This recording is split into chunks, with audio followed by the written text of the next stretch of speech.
یہ اب کس طرح اپنے پیر و فقیروں کے اعمال کو مزین کر کے قرآن حکیم کو ڈیگریڈ کر رہا ہے۔ ان صوفیوں کے چکر میں آنے سے پہلے وہ کھڑے صنم کو پوجتے تھے، اور ان صوفیوں کی باتوں میں آ کر وہ پڑے ہوئے صنم کو پوجنے لگے۔ یہ قبر کی صورت میں جو بت ہے اس کو پوجنے لگے۔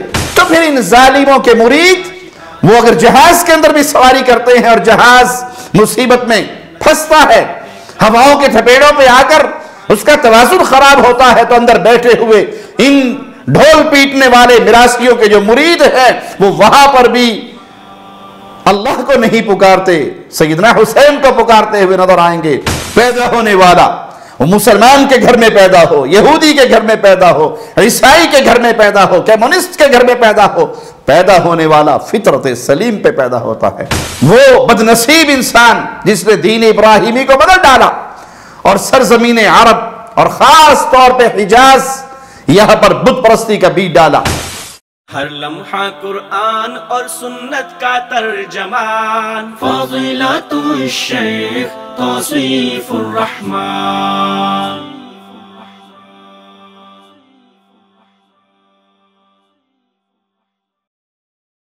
السلام علیکم ورحمۃ اللہ وبرکاتہ۔ ان الحمد للہ نحمده ونستعینه ونستغفره ونعوذ باللہ من شرور انفسنا ومن سیئات اعمالنا من يهده اللہ فلا مضل له ومن يضلل فلا هادی له۔ اشہد ان لا الہ الا اللہ وحدہ لا شریک له واشہد ان محمدا عبدہ ورسولہ، اما بعد۔ اللہ مالک نے جن اور انس کو اپنی عبادت کے لیے پیدا فرمایا اور ان کو ان کے رزق وسائل مہیا کیے جو ان کے مددگار معاون ہوں مقصد حیات پر، اور مقصد حیات خالق کی عبادت ہے۔ مالک کا فرمان سنیے، وَمَا خَلَقْتُ الْجِنَّ وَالْإِنسَ إِلَّا لِيَعْبُدُونَ، میں نے جنوں اور انسانوں کو صرف اپنی عبادت کے لیے پیدا کیا۔ ما اريد منهم من رزق وما اريد ان يطعمون، نہ میں ان سے روزی چاہتا ہوں نہ میری یہ چاہت ہے کہ وہ مجھے کھلائیں۔ ان اللہ هو الرزاق ذو القوة المتین، اللہ تو خود ہی سب کا روزی رساں، صاحب قوت اور زور آور ہے۔ وہ خالق سب کا داتا و مالک ہے، وہ سب کو کھلاتا ہے، باقی سب اس کے در کے محتاج ہیں، اور وہ کسی کے در کا سوالی نہیں، وہ غنی ہے۔ رحمان الرحیم نے انسانوں اور جنوں کی پیدائش کا مقصد کلام الہی کی ان آیات میں واضح فرما دیا۔ اگر انسان کو اس کے نفس کو فطرت سلیم پہ چھوڑ دیا جائے تو یہ ہمیشہ اللہ ہی کی عبادت کرے، اللہ ہی سے محبت کرے، اللہ کی الوہیت کا اقرار کرے اور اس کے ساتھ کسی کو شریک نہ ٹھہرائے۔ لیکن جب شیاطین جن و انس یہ مل کر دھوکہ دیتے ہیں اور اپنی باتوں میں عوام الناس کو الجھا لیتے ہیں، ملمہ سازی کرتے ہیں، اپنی باتوں کو خوشنما بنا کر پیش کرتے ہیں، تو پھر اس کے اندر بگاڑ پیدا ہوتا ہے اور یہ راہ راست سے منہ موڑ لیتے ہیں، انحراف کرتے ہیں۔ لہذا یہ ہمیشہ یاد رکھیے کہ توحید انسانی فطرت میں داخل ہے اور شرک انسانی فطرت کے لیے ایک غیر مانوس اور نئی چیز ہے۔ یہ انسانوں اور جنوں کی شکل میں جو شیاطین ہیں وہ گمراہ کر کے لوگوں کو اللہ کے صراط مستقیم سے ہٹا دیتے ہیں۔ اب اس مولوی صاحب کو سن لیجئے، یہ اب کس طرح اپنے پیر و فقیروں کے اعمال کو مزین کر کے قرآن حکیم کو ڈیگریڈ کر رہا ہے۔ کہتا ہے کہ تم قرآن پڑھ کر شرک کے فتوے لگاتے ہو، جب اہل ایمان اہل توحید آواز لگاتے ہیں کہ قبروں پہ سجدے کرنا شرک ہے، قبروں کا طواف کرنا اس بابے کو راضی کرنے کی نیت سے کہ یہ بابا راضی ہو جائے گا، یہ ہمیں یہ کچھ عطا کرے گا، ہماری اولادیں اور نسلیں سنوار دے گا، تو تم نے اس پیر کی عبادت کی، یہ شرک ہے۔ اس کو فریاد رس سمجھ کے اس کی قبر پہ آ کے تم نے اسے پکارا اور اس سے مانگا، اپنی حاجات اس کے سامنے پیش کی، تو یہ شرک ہے۔ تو یہ ظالم مجرم انسانی فطرت سے کیسے کھیل رہا ہے؟ کہتا ہے کہ تم قرآن پڑھ پڑھ کے لوگوں کو مشرک بنا رہے ہو، ہمارے بابوں نے ڈھول بجا کر، سرنگیے بجا کر لوگوں کو کلمہ پڑھا دیا تھا۔ مولوی رب بابا دی قسم ہے تجھے قرآن پڑھ پڑھ کے نبی دی امت نو مشرک بنائی جانا ہے، نبی دی امت نو بدعتی بنائی جانا ہے۔ تیرے قرآن پڑھنے کا ثواب نہیں جنہ ساڈے بابیاں دیاں سرنگیاں دی ثواب ہے۔ قرآن پڑھ کے مومناں نو مشرک بنائی جانا ہے، ساڈے بابے ڈھولکیاں بجا کے مومن بنائی جانا ہے۔ اِنَّا لِلَّهِ وَإِنَّا إِلَيْهِ رَاجِعُونَ۔ یہ گمراہ تصور ہے کہ ہمارے پیروں فقیروں بابوں نے، صوفیوں نے یہاں ڈھول ڈھولکیاں بجا کر، چمٹے بجا کر، سرنگیاں بجا کر لوگوں کو کلمہ پڑھایا۔ وہ کلمہ توحید نہیں پڑھایا، وہ کھڑے ہوئے بت کی پوجا سے پڑے ہوئے بت کی پوجا کی طرف لے آئے۔ بس لوگوں کے دلوں میں وہی غیر اللہ کی محبت رہی اور غیر اللہ کا ڈر رہا۔ ان صوفیوں کے چکر میں آنے سے پہلے وہ کھڑے صنم کو پوجتے تھے، اور ان صوفیوں کی باتوں میں آ کر وہ پڑے ہوئے صنم کو پوجنے لگے۔ یہ قبر کی صورت میں جو بت ہے اس کو پوجنے لگے۔ ان کے دل میں ڈر غیر اللہ کا رہا، محبت غیر اللہ کی رہی۔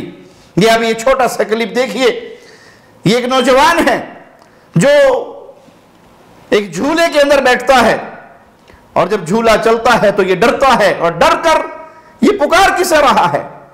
یعنی یہ مشرکین مکہ سے بھی بدتر عقیدے میں ان کے صوفیاء نے انہیں مبتلا کر دیا ہے کہ وہ کم از کم ڈر کر تو اللہ کو پکار لیتے تھے۔ فَإِذَا رَكِبُوا فِي الْفُلْكِ دَعَوُا اللَّهَ۔ جب وہ کشتی میں سوار ہوتے، کشتی کہیں بھور میں پھنستی تو اس مصیبت میں وہ صرف اللہ کو پکارتے تھے۔ مشرکین مکہ مصیبت میں صرف اللہ کو پکارتے تھے، اور جب اللہ انہیں نجات دے دیتا کنارے پہ اتر آتے، اذا ہم یشرکون، پھر وہ شرک کرتے۔ لیکن ان ڈھول پیٹنے والے، سرنگیے بجانے والے، چمٹے پیٹنے والے صوفیوں نے جو نسل تیار کی ہے، وہ جب عین مصیبت میں پھنسے ہوئے ہوتے ہیں اور عین گمراہی کے اندر ہوتے ہیں کہ اب ہلاکت ان کے سامنے ہے، وہاں بھی گمراہی کی دلدل سے نہیں نکلتے، عین مصیبت میں بھی غیر اللہ کو پکارتے ہیں۔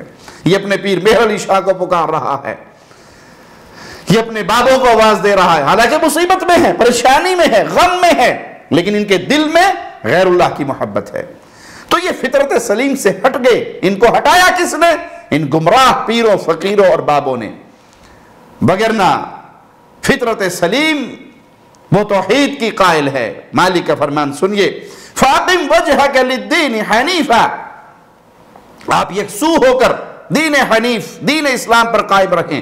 فطرت اللہ التي فطر الناس علیہا، یہ اللہ کا وہ دین فطرت ہے جس پہ اللہ نے لوگوں کو پیدا فرمایا۔ لا تبدیل لخلق اللہ، اللہ کی تخلیق میں کوئی تبدیلی نہیں۔ اگر انسانیت کو اس کی اصل فطرت پہ چھوڑ دیا جائے تو یہ شرک سے بیزار رہیں، یہ ایک اللہ سے محبت کریں، یہ ایک اللہ کی عبادت کریں، یہ ایک اللہ کی پوجا کریں، اور غیر اللہ کی عبادت کے شکار نہ ہو۔ ہاں، یہ جب ظالم جاہل ان کو آ کر پٹیے پڑھاتے ہیں کہ یہ بابا جی، یہ پیر جی، یہ شاہ جی، یہ حضرت جی، یہ شیخ جی، یہ تمہاری ساری مصیبتیں ٹالیں گے، یہی مدد کرتے ہیں، یہی پہنچتے ہیں، اور کوئی نہیں پہنچتا، اور یہ گمراہ کرتے ہیں کہ تم اللہ اللہ کو پکارتے ہو، اللہ تو احد میں اپنے نبی کو بچانے نہیں آیا۔ میں نے کہا بے غیرت ملا، جو اللہ اپنے نبی کے دانت بچانے نہیں آیا وہ تیری مدد کرنے کہاں سے آ گیا؟ اِنَّا لِلَّهِ وَإِنَّا إِلَيْهِ رَاجِعُونَ۔ تو پھر ان ظالموں کے مرید وہ اگر جہاز کے اندر بھی سواری کرتے ہیں اور جہاز مصیبت میں پھنستا ہے، ہواؤں کے تھپیڑوں پہ آ کر اس کا توازن خراب ہوتا ہے، تو اندر بیٹھے ہوئے ان ڈھول پیٹنے والے مراسیوں کے جو مرید ہیں وہ وہاں پر بھی اللہ کو نہیں پکارتے، سیدنا حسین کو پکارتے ہوئے نظر آئیں گے، اللہ کے نبی صلی اللہ علیہ وسلم کے نام کی دعائیں دیتے ہوئے نظر آئیں گے۔ یا علی یا علی یا فاطمہ زہرا یا محمد صلی اللہ علیہ وسلم یا علی یا علی۔ وگرنہ انسان فطرت سلیم پہ پیدا ہوتا ہے اور موحد ہوتا ہے۔ رسول اللہ صلی اللہ علیہ وسلم کا فرمان سنیے، کل مولود یولد علی الفطرہ، پیدا ہونے والا وہ مسلمان کے گھر میں پیدا ہو، یہودی کے گھر میں پیدا ہو، عیسائی کے گھر میں پیدا ہو، کمیونسٹ کے گھر میں پیدا ہو، پیدا ہونے والا فطرت سلیم پہ پیدا ہوتا ہے۔ فَأَبَوَاهُ يُهَوِّدَانِهِ أَوْ يُنَصِّرَانِهِ أَوْ يُمَجِّسَانِهِ، یہ تو اس کے ماں باپ ہیں جو اسے یہودی بنا دیتے ہیں، نصرانی بنا دیتے ہیں، مجوسی بنا دیتے ہیں۔ حقیقت میں وہ فطرت سلیم پہ پیدا ہوا، اسے اسی فطرت پہ رہنے دیا جائے تو وہ موحد رہے گا۔ تو بنی آدم میں اصل چیز توحید ہے۔ آدم علیہ السلام اور ان کے بعد کی ذریت برس ہوا برس تک اسلام پر، دین واحد پر، دین توحید پہ قائم رہے، صدیے بیت کی انہیں اسی دین پہ قائم رہے۔ مالک کا فرمان سنیے، کان الناس امۃ واحدہ، انسانیت ایک ہی گروہ تھا، اہل توحید کا گروہ۔ فبعث اللہ النبیین مبشرین ومنذرین، اللہ نے نبیوں کو خوشخبریاں دینے والا اور ڈرانے والا بنا کر بھیجا۔ سب سے پہلے شرک اور صحیح عقیدے سے انحراف نوح علیہ السلام کی قوم میں پیدا ہوا۔ اس لحاظ سے نوح علیہ السلام شرک رونما ہونے کے بعد اولاد آدم کی اصلاح کے لیے ان کی طرف بھیجے جانے والے پہلے رسول ہیں۔ مالک کا فرمان سنیے، اِنَّا أَوْحَيْنَا إِلَيْكَ كَمَا أَوْحَيْنَا إِلَى نُوحٍ وَالنَّبِيِّينَ مِن بَعْدِ، یقیناً ہم نے آپ کی طرف اسی طرح وحی کی جیسے نوح علیہ السلام اور ان کے بعد آنے والے نبیوں کی طرف کی۔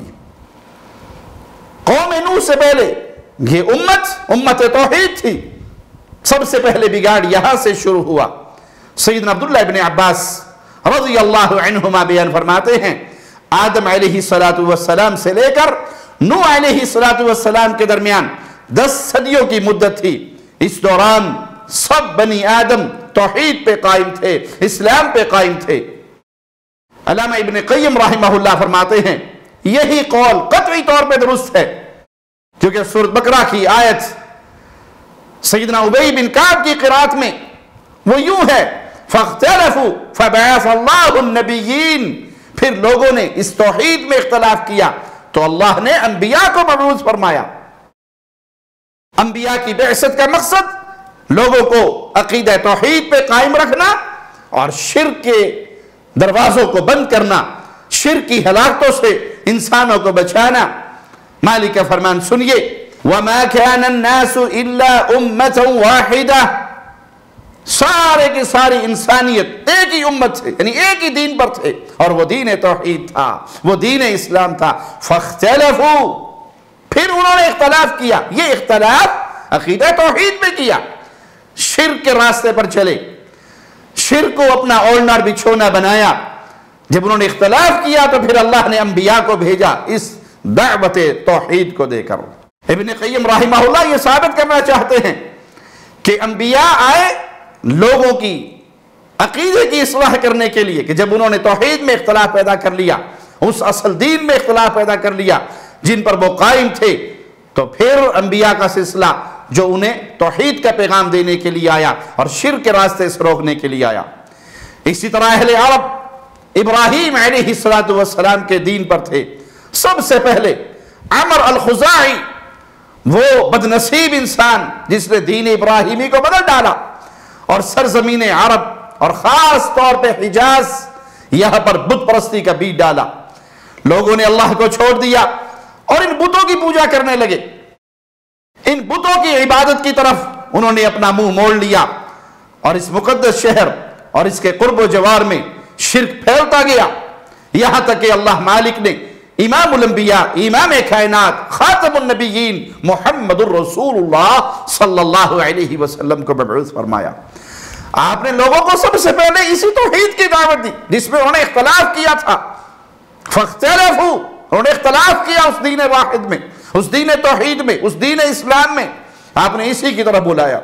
قولوا لا الہ الا اللہ تفلحوا، لا الہ الا اللہ کہہ لو، فلاح پا جاؤ گے، عرب و عجم کے مالک بن جاؤ گے۔ ملت ابراہیمی پر چلنے کی رسول اللہ صلی اللہ علیہ وسلم نے دعوت دی، اور وہ ملت ابراہیمی ملت توحید ہے، صراط مستقیم وہی ہے کہ اللہ کی وحدانیت پر ایمان لے آؤ، ان بتوں سے اپنا منہ موڑ لو، اس شرک سے اپنے آپ کو بیزار کر لو۔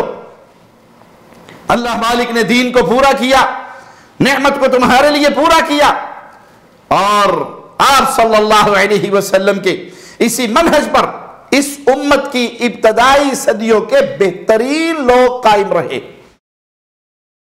نبی کریم صلی اللہ علیہ وسلم کے صحابہ، تابعین، تبع تابعین، یہ جو بہترین ادوار گزرے ہیں اسلام کے، وہاں شرک کا نام و نشان نہیں تھا، قبر پرستی کا نام و نشان نہیں تھا، اللہ کی وحدانیت پر قائم تھے یہ امت کے ابتدائی لوگ، اور یہ ابتدائی مبارک صدیے توحید پر قائم تھی۔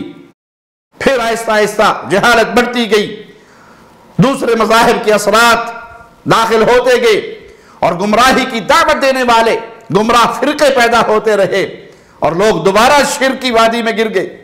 پھر قبر پرستی کا دور دورہ ہوا، پھر قبروں پہ پختہ بلڈنگیں بنائی گئی، عمارتیں بنائی گئی، ان مزارات کو سجایا گیا، اور وہاں پر نظر و نیاز شروع ہو گئی، دعائیں، قربانیاں شروع ہو گئی، ان قبر والوں کی پوجا شروع ہو گئی، ان کو اپنے لیے مشکل کشا و حاجت روا سمجھ لیا گیا، ان کے اختیار میں اولاد، رزق سب کچھ سمجھ لیا گیا۔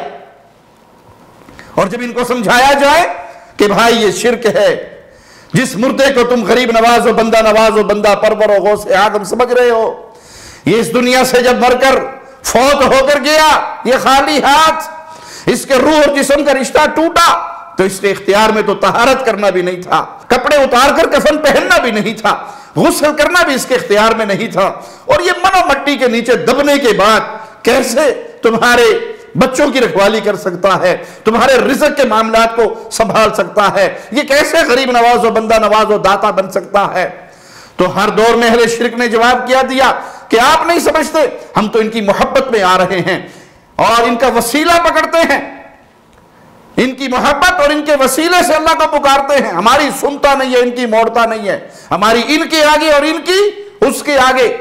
حالانکہ یہ بات کہتے ہوئے یہ قبر پرست، یہ مزار پرست، یہ پیروں کی ڈھیریوں کو پوجنے والے بھول جاتے ہیں کہ یہی قول سابقہ ادوار کے مشرکوں نے بھی اختیار کیا تھا، مَا نَعْبُدُهُمْ إِلَّا لِيُقَرِّبُونَا إِلَى اللَّهِ زُلْفَى، ہم ان کی عبادت محض اس لیے کرتے ہیں کہ یہ ہمیں اللہ کے قریب کر دیں گے۔ اور وہ عبادت کے اعمال کیا تھے؟ وہ سجدے کرتے تھے، وہ طواف کرتے تھے، وہ نظر دیا کرتے تھے، وہ نیاز دیا کرتے تھے، وہ ان کے نام پہ ذبح و قربانی دیا کرتے تھے۔ وہ سارے معاملات جو آج قبروں پر ہو رہے ہیں، سابقہ ادوار کے مشرک اپنے بنائے ہوئے صالحین کی مورتیوں پہ کیا کرتے تھے، اور ان کو اللہ کے قرب کا ذریعہ سمجھتے تھے، ان کو الہ سمجھ کے نہیں پوچھتے تھے، ان کو اپنا الہ نہیں مانتے تھے، بلکہ اس عبادت کو اللہ کے تقرب کا ذریعہ سمجھتے تھے۔ یہی شرک آج پھیلا ہوا ہے بنی نوع انسانی کے اندر۔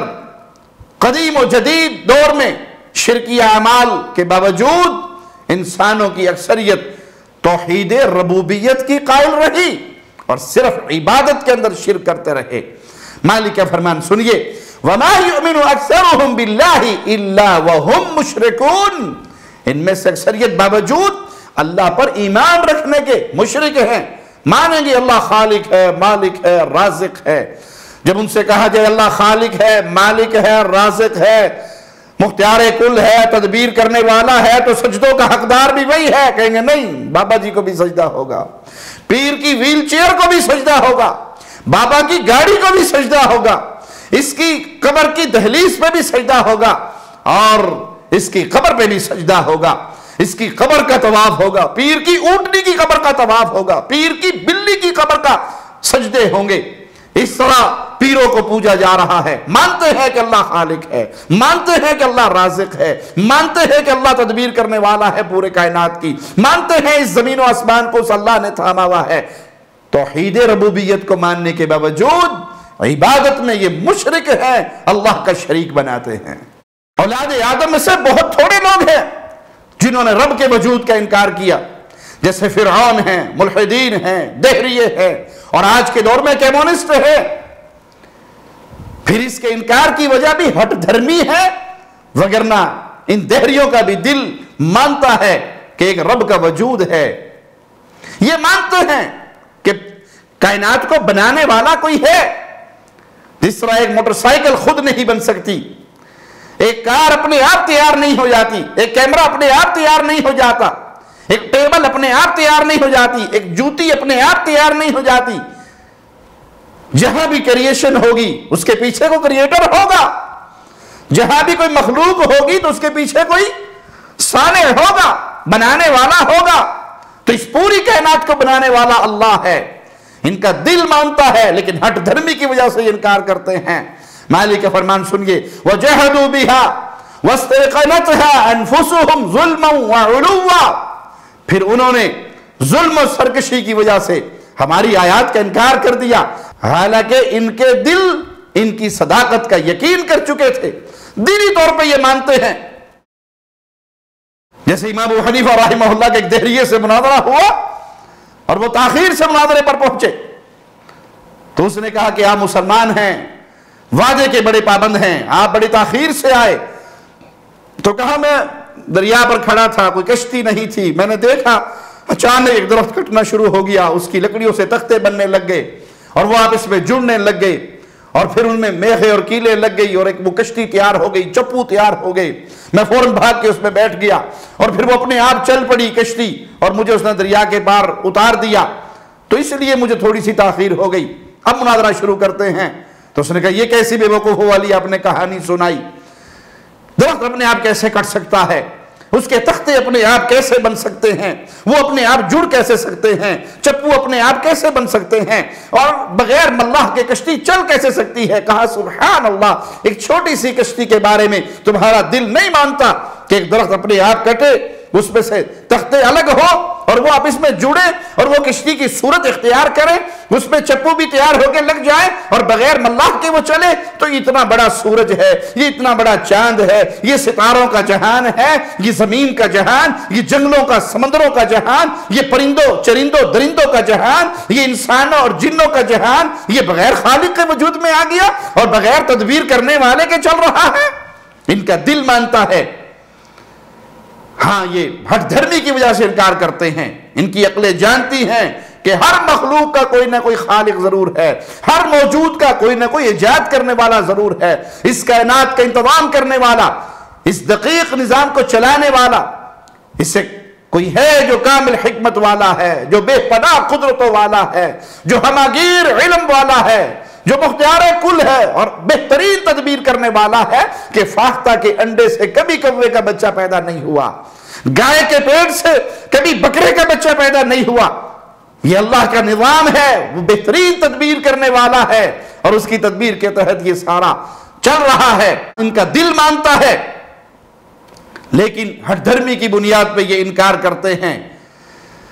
تو اللہ سے دعا ہے اللہ ہمیں توحید کے عقیدے کو تھامنے کی توفیق عطا فرمائے، اپنے سینوں میں اس عقیدے کو محفوظ کرنے اور پھر اپنی اولادوں میں، اپنی نسلوں میں، اپنے خاندان میں، قوم، قبیلے، برادری، گاؤں، دیہات، شہروں، ملکوں اور پوری دنیا میں اس آواز کو پہنچانے کی اللہ توفیق دے کہ خالق اللہ ہے، مالک اللہ ہے، رازق اللہ ہے، رحمان اللہ ہے، رحیم اللہ ہے، تو پھر معبود برحق بھی اللہ ہے، سجدوں کے وہی لائق ہے، عبادتوں کا وہی لائق ہے، اور اس کا شریک کرنا اپنے آپ کو ہمیشہ کی جہنم میں گرانا ہے۔ اقول قولی ھذا واستغفر اللہ لی ولکم ولسائر المسلمین۔ ہر لمحہ قرآن اور سنت کا ترجمان، فضیلت الشیخ توصیف الرحمان۔